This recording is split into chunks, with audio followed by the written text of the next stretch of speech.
Kampala Lord Mayor Erias Lukwago has today joined the division mayors and members of parliament from Kampala to demand that the government budget allocations to fight COVID-19 to include a bigger component for Metropolis, as its facilities are overstretched in handling the rising cases there. Of the 80,641 confirmed cases of COVID-19 since March 2020, most have been in Kampala. But only 2 billion shillings have been spent directly on Kampala Capital City Authority as interventions for COVID-19 out of the 4 trillion shillings the Ministry of Finance has so far released. No single ambulance has been bought for KCCA. Can you imagine? And I saw even in the budget and in the accountability, I think, Honorable Ruth Acheng is putting in their money for ambulances. You have been told only 3 ambulances for, and those were they were not bought during the COVID period. Kampala's political leaders now claim health facilities under their supervision are overwhelmed by the second wave of the pandemic and should get special attention.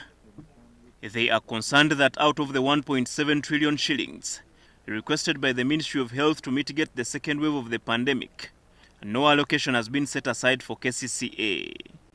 Consequently, a meeting with the lead of opposition at Parliament, Matthias Mpuga, all elected political leaders from Kampala resolved to mobilize against the 1.7 trillion request until a special budget is provided for the Metropolis.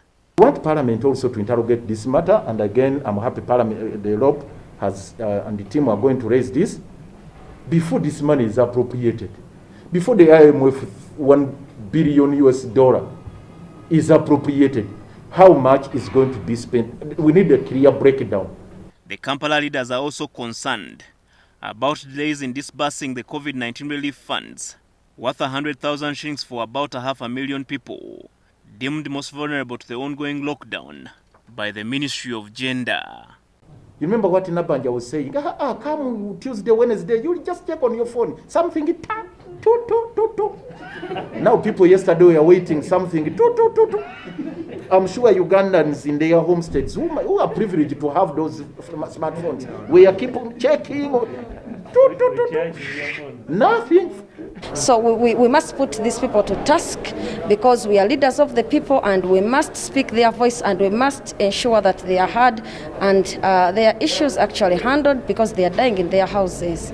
Latest reports indicate that the Ministry of Gender has disbursed funds to more than 177,000 people as of today and will continue to work on its way to 501,107 planned recipients. Herbert Ziwa, NTV Weekend Edition.